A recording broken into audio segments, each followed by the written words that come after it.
Yeah, okay, we're live? Yep. Hey! Hi. Hey everybody, welcome to Choose Your Weapon. Today we've got Stephen Dewey, we've got Drew Freer over there, and I'm Oz, and we're going to talk about the upcoming big events of the week, which is going to be PAX East later on this week. So Drew, you want to fire us off? Holla, yeah. So PAX is like the biggest deal ever. It's going to be like thousands of people, So cosplayers, it's like a huge deal. people who love video games and stuff. I don't know. Maybe Rooster Teeth will be there. I can't. You can't even? So everyone around the world is going to come to Boston, and then they're not going to be able to move anywhere because of the snow, and there's going to be no hotels available anywhere, no car rentals. You're just going to have to walk around through the snow like post-apocalyptic, the day the Earth stood still style stuff. It's going to be rad. I'm going to be there. Steven's going to be there. Oz is going to be there. Ricky will be there. He won't be there. He's shaking his head. He runs the booth, though. We're giving a shout-out to Ricky right now. Doing it in spirit. He's under-recognized. We'll Skype him in. Yeah, but it's going to be awesome. Like, I'm personally going there to cosplay extent. I'm just going to be cosplaying my brains out and working at a booth the entire time and then doing the after parties, which are legendary. From what I understand. Wait for it. Yeah, I'm not waiting for it. I should have can't waited wait. the entire episode. That should have been the end. Okay, That'd have been very. That's what I should. So, Oz, I've just said what I'm looking forward to. What are you going to be doing there besides getting all the ladies' numbers? None of that. I'm happily married. Happily married to his I'm ex-wife, trying to get Mark to actually come. My wife is she's very into the whole culture. But she's never been to PAX. Whoa! And I was like, you should definitely come. It's a huge event. That's blasphemy. She lives in Boston. I know. I'm trying to get her to come. I think it'll be really cool. There's a lot of fun stuff to see. Probably the best thing about it is the fact that there's such a variety of stuff. Like, I mean, when I first heard about it, I was like, oh, it'll be video games and stuff. And then I was like, oh, there's like a little bit of everything. If you're into tabletop stuff, if you're into LARPing, if you're into cosplay, if you're into they have some great artwork there. I mean, there's all kinds of stuff. So you get to see great artists. You can see a lot of indie stuff that's coming out. You got to get your first glimpse of things that are out and kind of like try some games. Do you know what the big feature game is this year? I know last year was Golf. Heroes of the Storm is going to be a pretty big deal, I know. I don't think it's the big feature. What is that? I don't know. Heroes of the Storm? It's the new MOBA from Blizzard, and it's going to have Blizzard guys in it doing MOBA stuff, defending the ancients and so forth. You know. But we do have another person here from the other end of the nerd spectrum, Steven.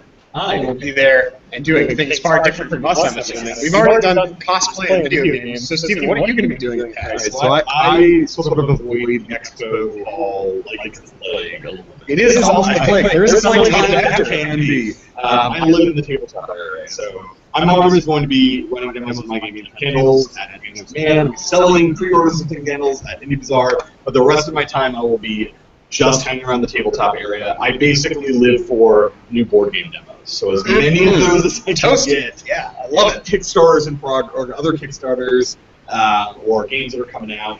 I always try to keep up on what the newest thing is. And that's awesome because you can sit down and unlike a video game demo where you're like, okay, there's your 5 minutes, you can sit down and most of the designers are like, okay, let's sit down for an hour and play this game, and it's amazing. That's a good way to spend your time. So that's pretty much where I will be just existing for the entire weekend. And I know a lot of our female viewers' hearts dropped when Oz said that he is married, but ladies, do not worry, I am single, and I will be there with a blonde wig on if that's your thing. I can take it off. I have black hair too. I got whatever you want. Ready for PAX, you know? I have some other news on that front. On the hair front? No. Oh.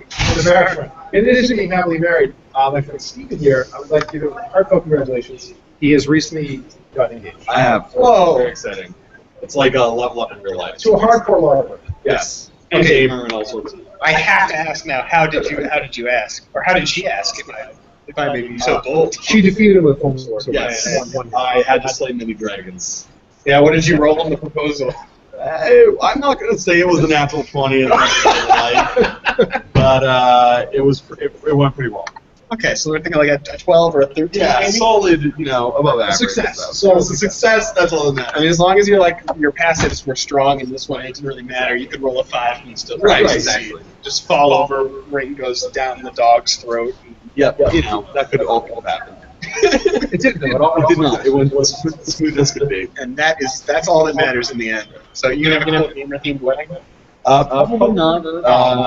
But we may We may slide some very subtle gamer references in that only our very close friends and family will get, and then all the other folks that are attending will just sort of go over their heads and it won't be an issue.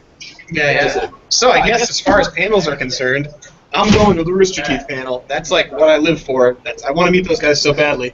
They inspire me to do what I do every day, and they do it way better than me. So maybe get some tips or something. They're super nice. A couple of years ago, I used to work for GameStop, and a couple of years ago at our expo, you guys were there. No, the guy who that's so cool. voices Sarge, and I think Caboose and Sister were there, and they were all.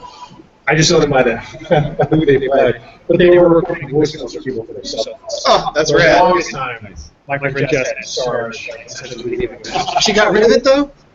She had it forever, and then her kid had a phone. She couldn't repay it. Oh, But like 6, I think it's like 6 years. She had it. This was pretty big. Yeah, that's my dream to get like Stephen Bloom to do a voicemail for me. Oh my god. So, what panel? Well, I guess you haven't said your panel yet. You just logged onto my panel. Let's see, does everyone? I don't know. I don't know. Is Bungie doing it? I didn't see a Bungie panel on most schedule on us. Yeah, let me check. As you can see behind us, we have the schedule. There's an indie showcase. To be fair, schedule. I'm probably too busy selling goods and giving out sweet shirts.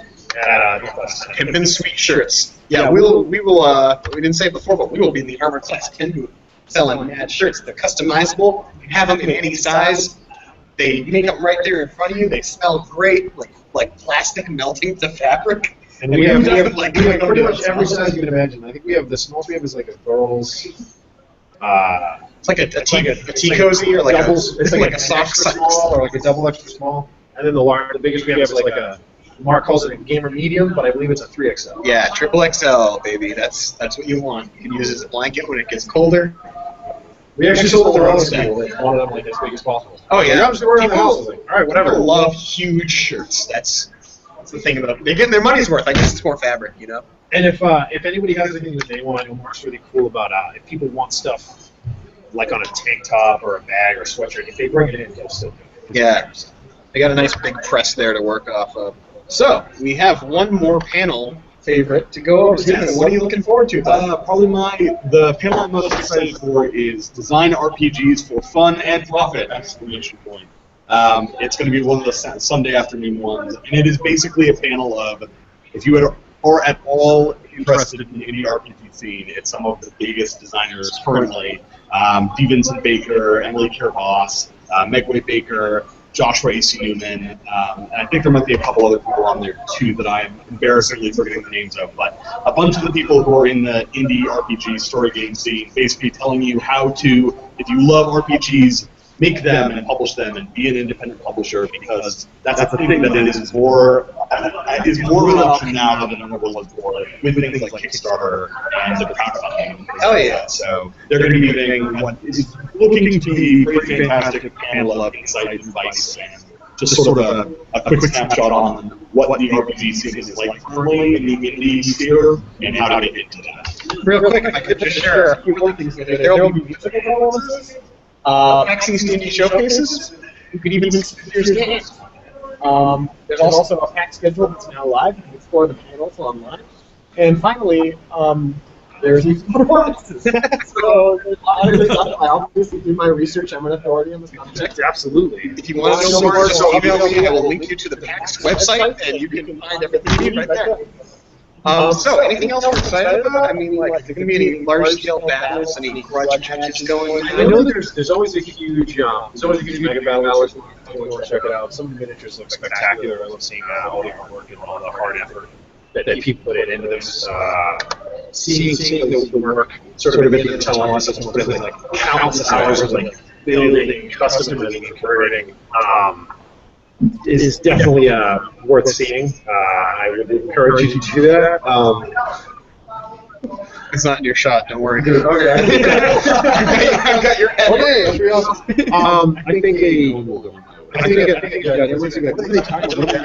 It was a wildebeest. For those of you at home, a wildebeest walked through our set. But luckily, I had the right camera angles. We did not catch any wild animals in the making of this podcast /web show. Yes, thankfully. I choose you, lady. I think the coolest thing that I'm looking forward to is just like the sheer volume of people that go over here. Like another thing that kind of blew me away last year was the sheer amount of like families, parents with like really little kids, and it was cool. Like I didn't really think about that. I mean, obviously at some point I would like to have kids, but I could never thought, I would totally bring my kids to PAX. I was like, Yeah. so many things I want to see. And I'm like, you have little kids, like bring them along and stuff. So My buddy Gonzo, actually, who owns Dapper Pixel, is doing a specific panel on parenting and gaming. I think it's called Achievement Unlocked, You're a Parent, What Now? Something fun like that. And That's pretty It's going to be really awesome. There's like a whole bunch of other older gamer guard people who have kids that are going to be talking about parenting as gamers, which sounds awesome. well, we talked about that a little bit in the past. We talked about the guys at Double Fine Studios and Tim Schafer, and sort of when he started out, he did all the big ones that we loved. It's like what's his big? Monkey Island? No, he did Monkey Island, and he did Monkey Island 2. something not. Okay, Oz is really bad at being a nerd, so just bear with us. Before Brutal Legend. And basically, he's basically said now that he wants to go back and make games that he can play with his kids, which I thought was kind of cool. That he's sort of evolved in his game design and his gameplay, like needs and wants to be like, how can I play a game with my kids? And I think that a lot of gamer parents out there kind of respect that and they want to play it. Oh, Psychonauts, that's what I was thinking. Oh, yes.